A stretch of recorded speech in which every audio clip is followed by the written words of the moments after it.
The gas station you stop at every week. BP. Most people don't know, that name exists because of a coup. In 1953, the US and Britain walked into a functioning democracy, a real one, voted in by its own people, and quietly dismantled it. No soldiers, no invasion, just cold hard cash, backroom lies, and 3 days of pure chaos. And the reason? Oil. This is the story of how a British oil company lost its grip on Iran, and how America stole Iran's future to save an oil company. Let's go back to 1950s Iran, a country sitting on one of the largest oil reserves on the planet. But there was a problem. Iran wasn't getting rich from it. Britain was. For decades, a single British company, the Anglo-Iranian Oil Company, had complete control over Iran's oil. They drilled it, they refined it, and they sold it to the world. And Iran, they got the leftovers. For every dollar of oil profit, Britain kept the vast majority. Iran, they barely got a fraction of the cost of a cup of tea.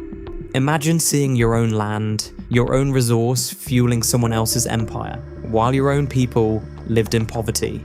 The Iranian people were watching their greatest resource, the one thing that could transform their country, flow straight into British pockets, and they were furious.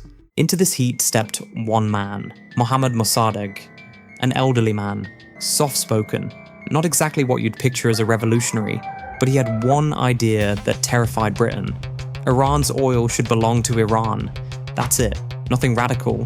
Just a simple belief that a country's resources should serve its own people. In 1951, Iran democratically elected him as prime minister. Not installed, voted in by his own people. His first move? He nationalized Iran's oil industry.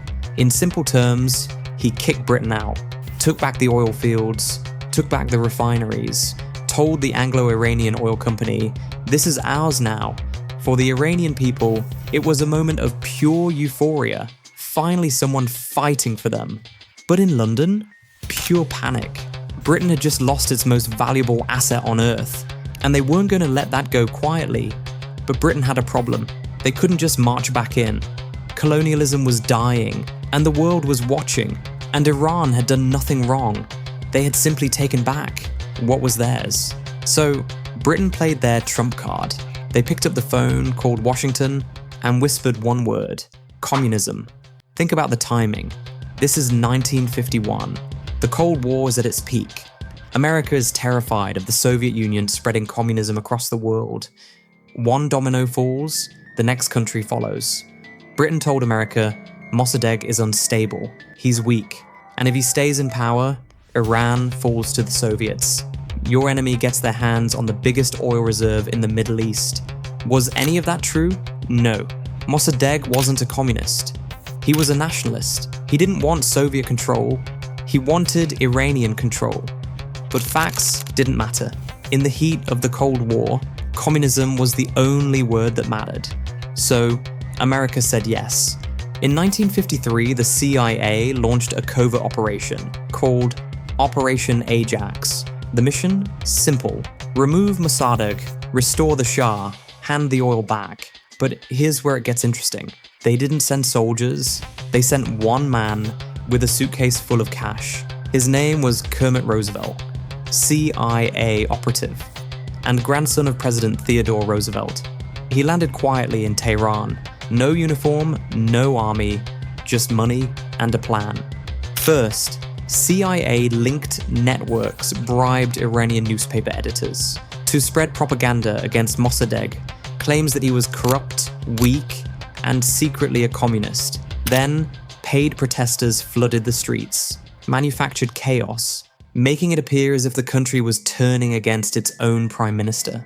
Then, military officers were bribed to switch sides. Within days, Tehran was in turmoil. Mossadegh's government collapsed. And on August 19th, 1953, Iran's democratically elected prime minister was arrested, reportedly still wearing his pajamas. The coup had succeeded. Cost? Roughly $20 million. A democracy, overthrown for less than the price of a modern fighter jet. The Shah was restored to power, a king back on his throne, backed by Washington, and aligned with Western interests. Iran's oil? Handed back to foreign companies. American and British companies once again gained major access to Iranian oil profits. And the Anglo-Iranian Oil Company? They rebranded, quietly changed its name to BP, British Petroleum. The same logo you see on the corner of your street today. Let that sink in. The next time you pull into a BP station, remember, that logo exists because a democracy was destroyed to protect it. That's not a conspiracy theory. That's declassified history. In 1977, the CIA officially confirmed the operation. The US government admitted its role. It's all on record. They just never told you. And the consequences shaped Iran for generations. But here's what nobody tells you. This didn't end in 1953. The Shah that America installed, he ruled with an iron fist. Secret police, torture, suppression, all funded and supported by Washington.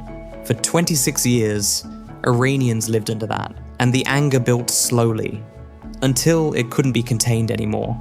In 1979, it exploded. The Iranian Revolution overthrew the Shah. American hostages were taken. The US Embassy in Tehran was seized. 52 Americans held for 444 days. Every Iran-America conflict you've ever heard about. The Iran nuclear deal. The sanctions.